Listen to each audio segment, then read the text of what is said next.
Kung atong tan-awon sa kaniadto og karon, layo na kayo, lahi na kayo. Sa una nga gusto pa mi og dugay nga proseso. Ikapila na mi nga henerasyon dinhi ra gyud mi na tao. Wala mi nagbalhin-balhin.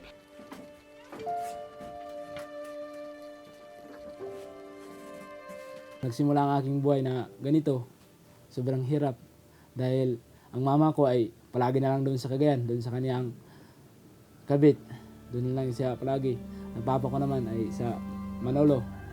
So, parang ako ay naiwan ng dito Kaning akong mamagpapa naghikog unya ako kaning gamay pa kuha na gid ko kakita sa ilang naw. Wapod ko kabalo nga nung naghikog sila tungod bitaw sa mga problema nga murag di na bitaw nila madaog atong naggira ang miyaray og katong mga MPA. Kay kay akong magulang kay kuan bitaw sa mga MPA. Wa pa ko kabalo kung nabuhi ba siya karon o wala. Pag isa kang lumad, mababa na ang tingin sa'yo. Kaya gusto kong patunayan sa kanila na kahit isang lumad ako, may sarili akong paninindigan. Dito talaga sa Mia Ryan, rampant talaga yung child marriage. Early marriage kasi nga, bibigyan na lang ng pera or for example, hayop or parang dowry. Sa hirap ng buhay, yan na lang ang choice ng mga parents sa kanilang mga anak. Our lumad brothers and sisters are generally very shy and humble. Yung mga estudyante dito dati, yung iba gustong mag-aral. Kaya nga umabot kami ng 60 nung high school kami.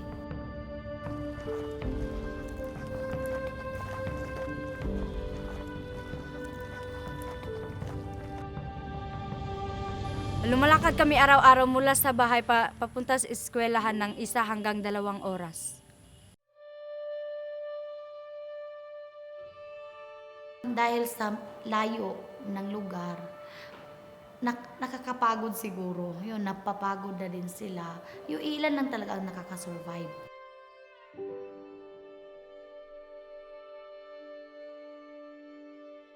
Some of them are really interested pursuing their ambitions. Karamihan sa mga estudyante, parang kailangan mo pa rin encourage talaga to continue. Yung iba siguro, nakikita nila na after nito, sinasabihan siguro sila na kanang mga magulang na pagkatapos niyo ng high school, ganun din pa naman, babalik kayo sa pag-aararo kasi wala naman tayong pera pang kolehiyo.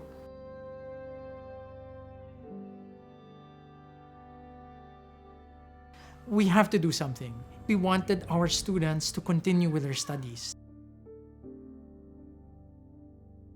Kaya din dito, nakikita ko ngayon na marami talagang gustong mag-aral at gusto rin makapagtapos dahil yung nakakapalakas ng loob namin ay yung mga tao na tumutulong nagagaling sa ibang lugar. Dahil simula pa lang nung bata pa kami, sinabihan na kami ng mga magulang, ang bagay lang daw na hindi makukuha sa iyo yung edukasyon. Talagang nagmo-motivate sa amin para hindi kami tumigil sa pag-aaral ay yung kahirapan namin. Ako yung gikuan sa akong kaugalingon nga magpadayon gid kog eskwela aron napakoy matabangan.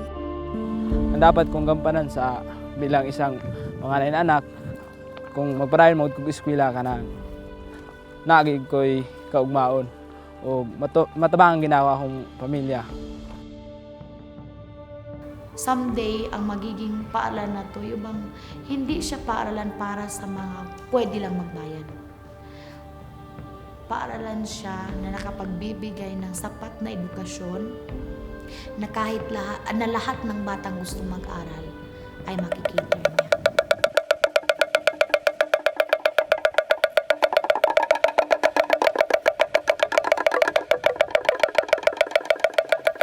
Kung naa may mga programa na matabangan among mga kabataan sa pagpa-eskwela, kuna-kuna sila nga, unsay daotan, unsay maayo.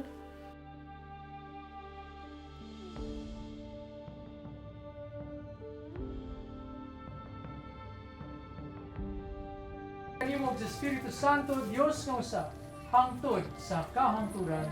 Amen. Gratitude is the memory of the heart. We should go beyond our differences and see that we're all brothers and sisters. coming together as God's one family, I think we could do more and we could be more as a church. Alam ng Diyos at alam nila na tao rin kami na may karapatan. Ako ay isang basketball player. Flight attendant, Teacher, attorney, teacher, doctor, teacher, nurse ko.